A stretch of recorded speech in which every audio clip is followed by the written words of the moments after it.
All right, last time we did a number of graphs of functions, exponential functions, and I just want to go back, and I mentioned this at the end of the last video, I want to go back and identify the domain and range of each of these, and then we'll go on to solving some basic exponential equations.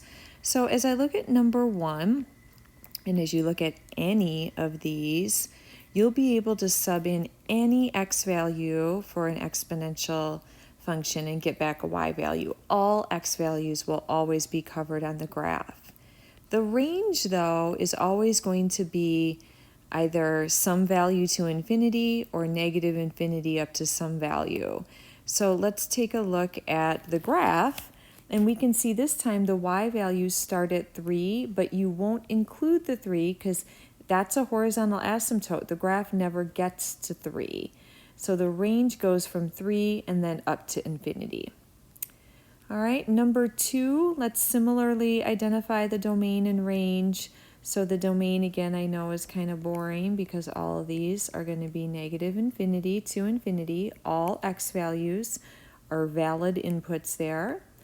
And then the range on this one, we start the smallest y value, non-inclusive, so parenthesis, starts at -4, and then everything's covered after that going to infinity.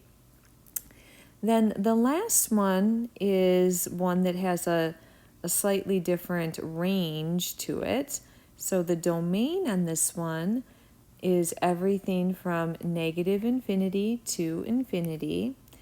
But as we look at the range, this time the range goes down to negative infinity. There is no smallest starting y value, so it starts, if you will, at negative infinity, and it ends the largest y value, but not inclusive, so parenthesis is at -3.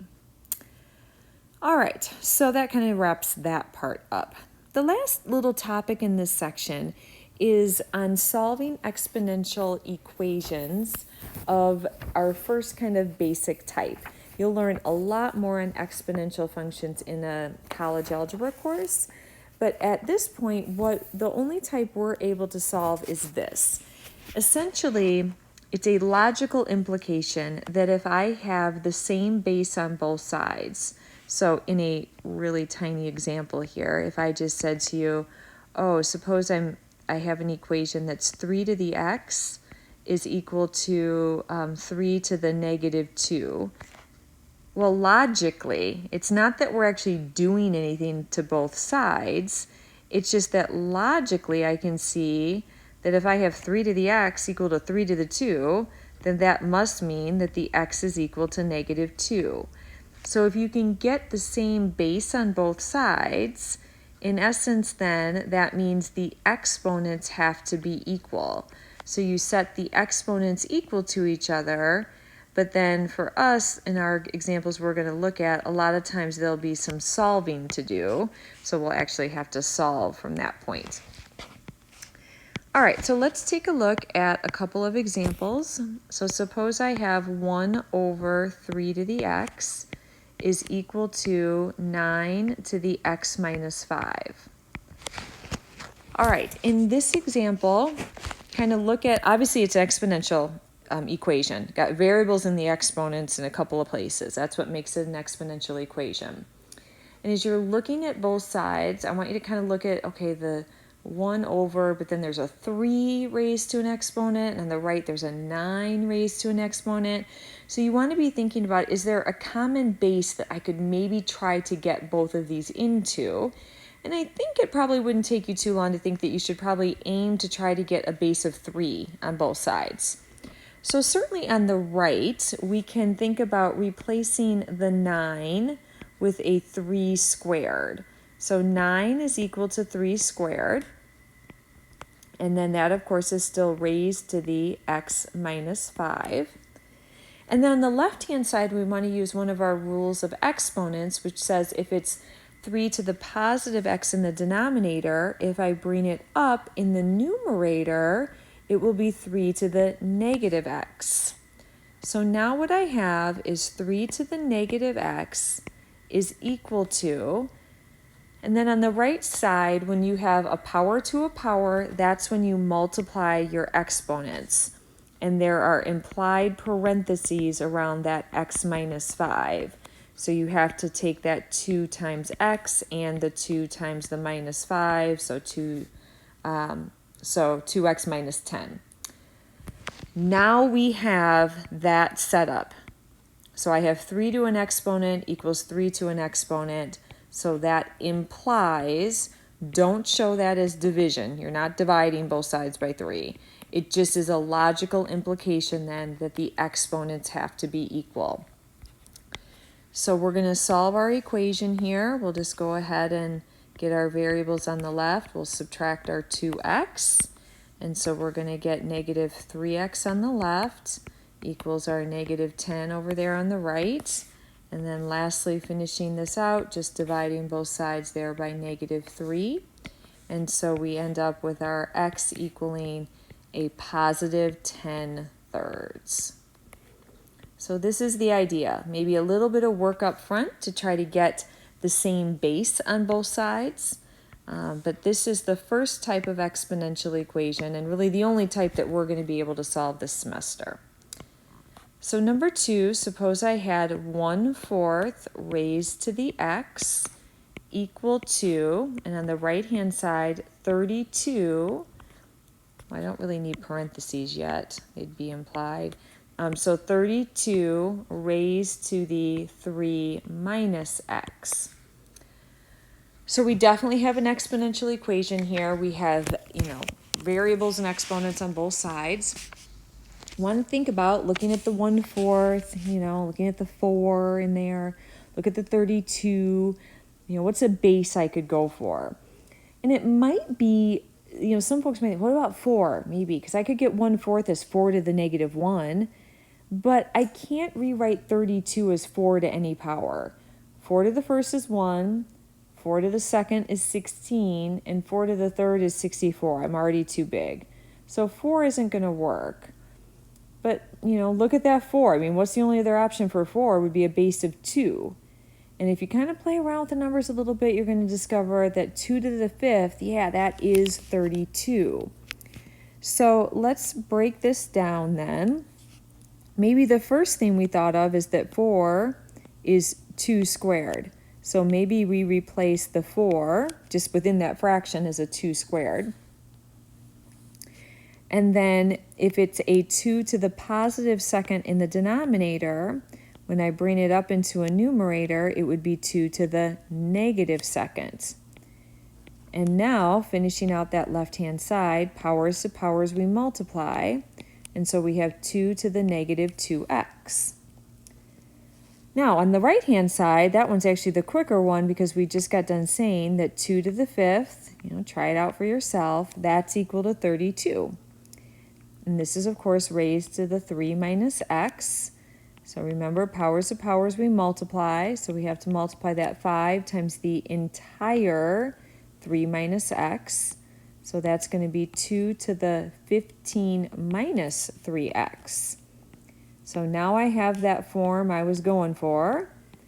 I have 2 to an exponent equals 2 to an exponent.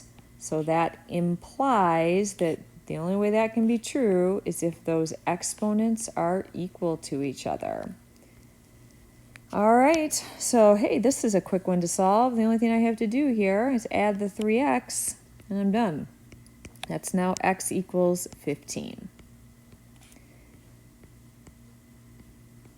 All right, so I think I have one last little application I want us to take a look at here.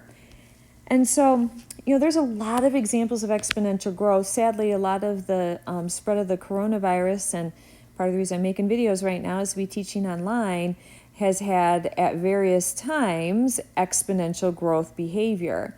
Here was one that I had from before. This was growth of global solar consumption in terawatt hours. So look at that. Doesn't that look like our exponential functions, that really slow growth, and then it kind of makes a turn into this really rapid, that exponential growth that we see around us and hear about all the time, that very rapid, once that exponential growth starts to kick in, that's where it can sometimes get a little scary, depending on what you're talking about.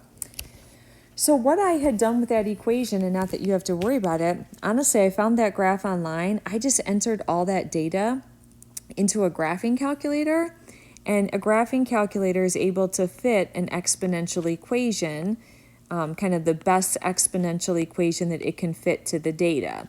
And here's the exponential equation that my calculator gave me for that data set. 0.646 times 1.454 raised to the x power, where, as I was entering my data, x equals 0 is what corresponded to the year 2000.